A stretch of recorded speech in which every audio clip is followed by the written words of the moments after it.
The Philippine Congress, as established by the 1987 Constitution of the Philippines, is the legislative branch of the government. It is a bicameral body composed of the Senate and the House of Representatives. The Senate is the upper house of Congress, consisting of 24 senators elected at large by the entire nation.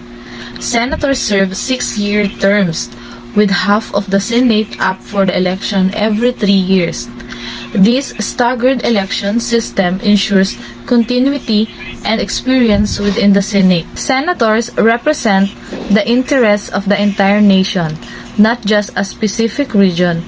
They are expected to have a broader perspective and consider the long-term implications of legislation. The House of Representatives is the lower house of Congress, composed of district representatives and party list representatives.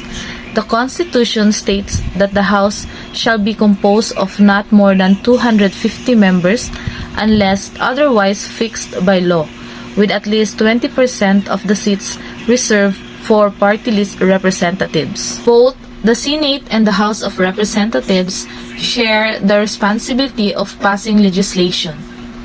A bill must be approved by both chambers in identical form before it can be sent to the President for their signature or veto. This process requires collaboration and compromise between the two houses, which can sometimes lead to delays or gridlock. Legislative powers and responsibilities. The primary functions of Congress is to make laws. Congress has the power to create, amend, and repeal laws that govern country. Congress is responsible for creating and approving the annual budget for the government. The Senate has the sole power to ratify treaties with foreign nations. The Commission on Appointment, composed of members from both the Senate and the House, has the power to confirm or reject presidential appointments to key positions in the government such as cabinet members, judges, and ambassadors. Congress has the power to conduct inquiries and investigations to ensure that the executive branch is carrying out its duties efficiently and effectively.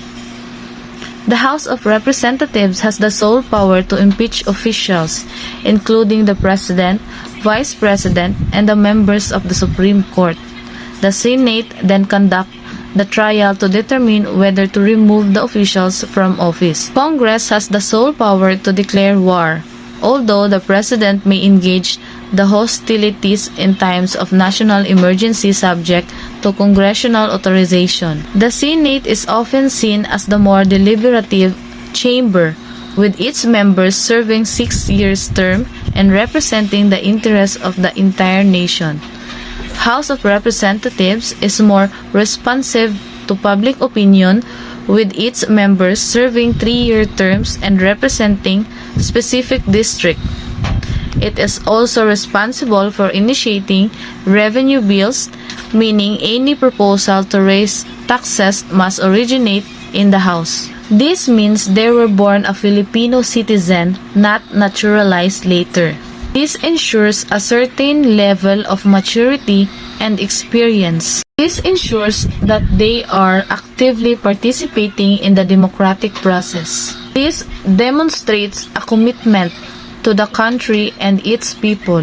Similar to senators, this ensures they were born a Filipino citizen. This ensures a certain level of maturity and experience. This ensures they are actively participating in the democratic process. This ensures that are familiar with the needs and concern of their constituents. The legislative process in the Philippines is a multi-step procedure that ensures laws are carefully considered and debated before being enacted.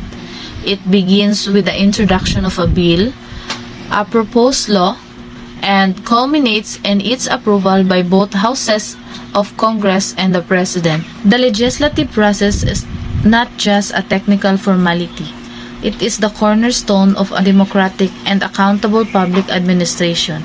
It ensures that laws are created with careful consideration, reflect the will of the people, and are responsive to the evolving needs of society.